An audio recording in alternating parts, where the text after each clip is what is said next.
Shatarup CBI তদন্তের নির্দেশ।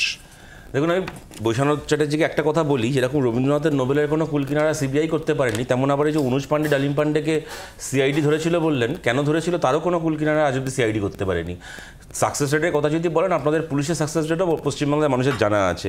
তবে একটা কথা আমি অবশ্যই বলবো, যা আমার আগেও ডক্টর সুবীর গাঙ্গুলি বললেন, কি বাকিরাও বললেন ওখানকার যারা আন্দোলনকারী, যে সিবিআইয়ে সত্যি কথা বলতে আমাদের রাজ্যে গত 10 বছরে যদি একটা তদন্তও শেষ করতো, তাহলে আজকে সিবিআই তদন্ত হয়েছে শুনলে আমরা একটু ভরসা পেতাম।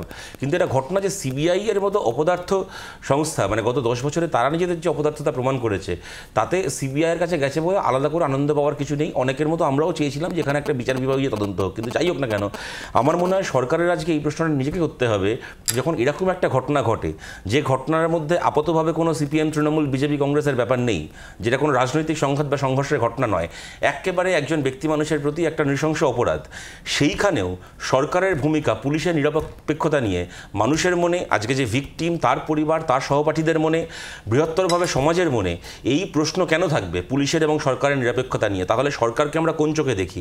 ভোটে কদিন আগে যখন ভোট হলো, আমরা দেখেছিলাম বিরোধী, মানে আমি সিপিএম বলে খালি বলছি না, সিপিএম, কংগ্রেস, বিজেপি, বিভিন্ন দলের প্রার্থীরা যখন বিভিন্ন ভোট কেন্দ্রে যাচ্ছিলেন, তখন তৃণমূলের লোকজনকে ওখানে ভিড় করিয়ে গো ব্যাক করে স্লোগান দেওয়ানো হচ্ছিল।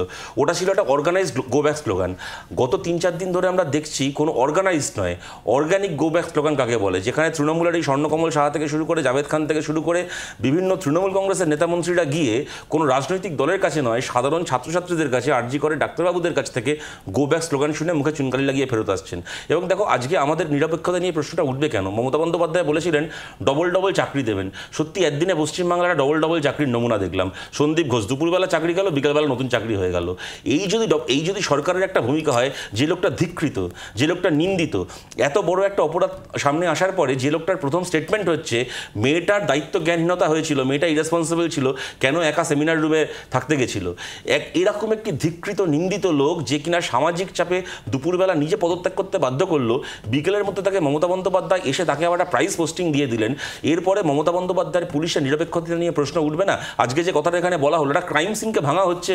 আজকে সিবিআই তদন্তের নির্দেশ দেওয়া হলো দুপুরবেলা, বিকেলবেলা পাশে ওখানে ভাঙচুর শুরু করে দিয়ে আমাদের এটা বুঝতে বাকি থাকে, যেটা প্রমাণ লোপাটের চেষ্টা ছাড়া আর কিছু হতে পারে না। আমার শেষ কথা বলছি এখানে, শিলাদিত্য, দেখো কথাগুলো না শুনতে খুব ভালো লাগে, রোববারের মধ্যে ধরতে হবে, নাহলে আমরা বুঝে নেবো, এই করে নেবো, ওই নায়কের অনিল কাপুরের মতো। কিন্তু তোমাকে একটা উদাহরণ দিই, তোমার মানে আমাদের সবার মনে আছে, কামদুনির ঘটনার পরেও মমতা বন্দ্যোপাধ্যায় এরকম মিডিয়া শো করতে গিয়ে, গ্যালারি প্লে করতে গিয়ে বলেছিলেন পুলিশকে সময় বেঁধে দিচ্ছি, 10 দিনের মধ্যে তদন্ত শেষ করতে হবে, 15 দিনের মধ্যে তদন্ত শেষ করতে হবে, করলেন, হাততালি করলেন। কি হলো?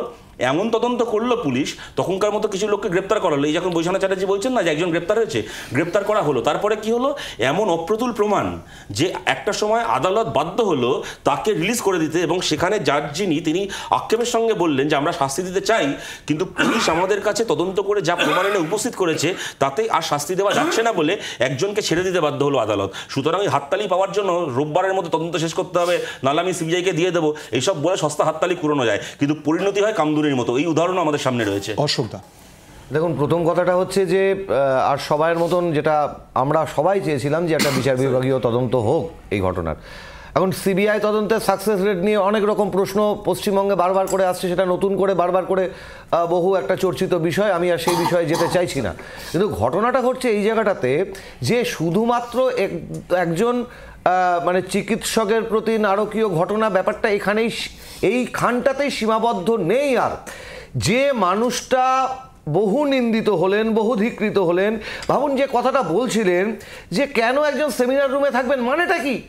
36 ঘন্টা ডিউটি করার পরে তার জন্য একটা রেস্ট রুমের ব্যবস্থা যেখানে করতে পারা যায় না, সেমিনার রুমে থাকবো না, দেখি ফুটপাতে শুয়ে থাকবে। সেই মানুষটাকে রিহ্যাবিট করা হলো, সেই মানুষটাকে পুরস্কার দেওয়া হলো, তাকে অন্য একটা মেডিকেল কলেজে সুপার করে দিয়ে। আপনি ভাবুন শিলাদিত্য, আর একটা কথা, অনেকগুলো প্রশ্ন বারবার করে উঠে আসছে।